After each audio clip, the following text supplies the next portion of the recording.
Ara History Untold could be the most exciting strategy game of 2024. Here's why you may want to give it a try. Today I'm going to guide you through 5 of the game's most exciting features, ranging from the contentious way Ara resolves turns to the way it may have conquered the dreaded late game lull. Every feature covered in this video is stronger than the last, so it ends in the number 1 reason why I'll be checking the game out. Make sure you let me know if you're planning on giving Ara a try down in the comments. We're going to start our journey with what the team behind Ara call the living world. Ara does an absolutely unbelievable job of providing players with a map that feels full of life. The map's visuals are so detailed, with everything ranging from the vibrant grass and trees to the white snow on the mountains. I really love the look and feel of the most recent gameplay we've seen. However, what really brings the world to life in Ara are things like the early game's dangerous wildlife, which will need to be cleared from subsections of the map if you want to settle and make use of it. Hunting animals like wolves can also send resources such as fur back to your people, which is a really cool mechanic. I also love the ability to see each one of your citizens going about their lives in your empire, which really emphasises that you are in fact a ruler of people, rather than just a series of cities. There's no doubt that the living world is going to be a massive part of making Ara an immersive experience, but this next feature is, well, slightly more controversial. Truly simultaneous turns are certainly a different approach compared to how other games resolve decisions and actions in the genre. With simultaneous turns, all players' moves are resolved at the same time at the end of the turn, both for single and multiplayer games. This means that you no longer have the advantage of knowing your opponent's move before you make yours.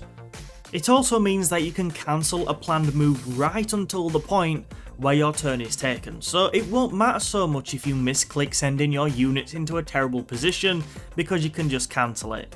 Not that I've ever done that. The most obvious area this will influence is combat, where anticipating your opponent's next move is going to be more important than ever, and it could give battles a more dynamic feel. How well this will work in practice is up for debate. The last time I mentioned it, a viewer suggested that it could make combat in the game feel a little bit too much like an RTS for them, but it's certainly a different way of resolving each turn, and I am intrigued to try it out. Something that I'm even more intrigued by though is Ara's crafting system. Crafting is not a revolutionary concept for this genre of games, but Ara promises to offer one of the most in-depth crafting experiences that we've seen in this theatre of games for a good while. There are tons of resources in the game that you can harness to either make goods for your people or equipment for war. Many of these resources feed into your buildings and improvements too, which then have modifiers on your people. As such, you'll need to consider carefully where you focus your efforts. For example, you could focus on selling food items at one of your arenas to make your people happy and make some money. But then again, you could focus your time on creating books for your people to provide education and improve research. Or, if you've had a particularly bad day at work, you could give in to the devil on your shoulder, picture your boss's face on your enemies, and spend your time developing the resources that you need to wage war. If my employer does see this on the off chance, I am not condoning bringing military conflict into the workplace, nor am I planning to start a war.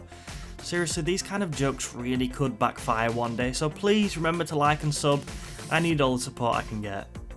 Just like many of the features we'll touch on in this video, the creators of the game dedicated a whole dev diary to it, so I'll link that in the description if you want to find out more. As cool as the crafting system looks, even more fascinating is Ara's unique prestige system. Unlike games such as Civ 6, which have several set victory conditions, victory in Ara goes to the player who amasses the most prestige, meaning that there's an almost endless number of paths to achieving victory, and it also means that you can more easily pivot your gameplay style midway through a game. Essentially everything in Ara gives players prestige. This is from building triumphs, Ara's branding of wonders, to defeating your enemies and even interacting with tribes in the early game, but these are split up into 7 clearly defined categories. These categories are commerce, culture, government, industry, military, religion and science. I like that this sets Ara apart from the competition. Another feature of Prestige that I think could prove a masterstroke is the removal of the lowest ranking, most forgettable nations at the end of each act. There's 3 acts in total throughout the game. When I was a kid, my brother and I played a ton of Civ Rev. Every time he'd settle a ludicrous number of cities, meaning he was dreadful in the early game, but would eventually snowball past me in the late game. If I attacked him prior to this snowballing, he'd throw what I can only describe as, well, a paddy, and quit the game. I know you're editing this, James, so just so you know, you'll not get away with starting like a snail in Ara. I may still be bitter. Alongside giving me a brief break from the resentment I still feel today towards those decade-old Civ Rev games, because surviving civilizations can explore the ruins and eventually settle on the lands of those which have been eliminated from the game, I think this could be a fantastic way for Ara to avoid the late game lull, which does plague quite a lot of strategy games.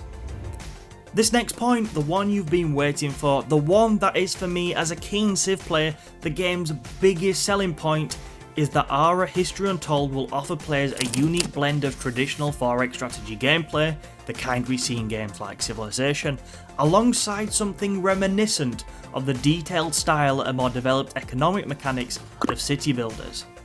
Of course, this won't be to everybody's taste. For some people it will just be too complex, and that is perfectly okay. But for me, this is a really good USP for the game, and especially with Civ 7 going in the opposite direction with seemingly less micromanagement, it crucially sets it not as a Civ killer, but as sort of a Civ companion. A strategy game you can play when you fancy something a little bit different and a little bit more complex. On the biggest maps you can have up to 36 nations, so things really could get complicated. As Ara History Untold comes from some of the minds that made Civ 5 the incredible game that it is, they have experience with the formula for making a brilliant and successful 4X strategy game, whilst also now having the flexibility to bring their own twist to the genre. With long-term support promised for the game, Ara has the potential to be an experience that players keep enjoying for a long time to come, alongside games such as the upcoming Civilization 7. Ara History Untold releases September 24th of this year, and we've plenty more content coming for the game. Thank you for watching today. Why not check out another of our videos like the one on screen now, and let me know if you're thinking about giving Ara History Untold a go down in the comments. I'll catch you soon.